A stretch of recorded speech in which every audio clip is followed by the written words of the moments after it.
Pourquoi et comment mieux gérer son temps? C'est à deux questions que je vais répondre dans cette vidéo. Premièrement, pourquoi il faut bien gérer son temps? Pour trois choses principales. Ton temps, c'est ton capital le plus important. Tu te composes de quelques jours que tu vas vivre sur cette planète Terre.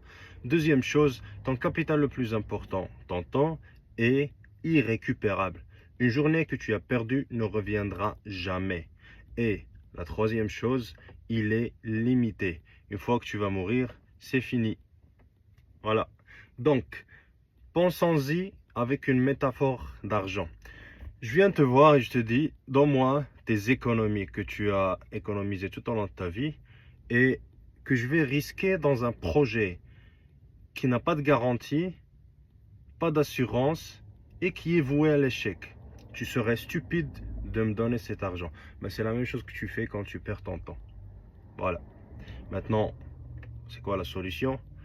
Il n'y en a pas 3000, 5000 solutions. Tu dois faire l'audit de ta vie, comme dans une compagnie. Tu prendras un petit bout de papier, tu vas mettre 3 cases. Combien? 3 cases. Dans la première case, tu vas chercher les voleurs de ton temps. Est-ce que c'est les réseaux sociaux? Est-ce que c'est le temps d'attente? Est-ce que c'est le fait de ne pas dire non? Tu veux qu'on aille ici? Ok, vas-y. Tu veux qu'on fasse ça? Oui, vas-y. Est-ce que c'est une mauvaise planification? Est-ce que c'est des objectifs irréalistes? Tu écris la liste de tes voleurs. Soi-disant, je passe telle ou telle heure sur les réseaux sociaux. Dans la deuxième case, je vais écrire le temps que je passe sur telle ou telle chose.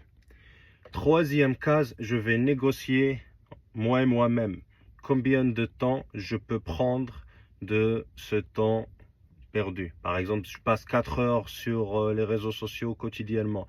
Je vais prendre 2 heures. Je vais pas être très optimiste, je vais pas être très irréaliste, je vais me dire ok, je prends 2 heures, 1 heure.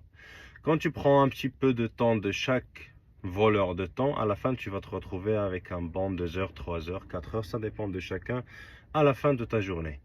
La question à 1 million de dollars, qu'est-ce que je vais faire de ce temps? Ben, tu vas investir en toi-même.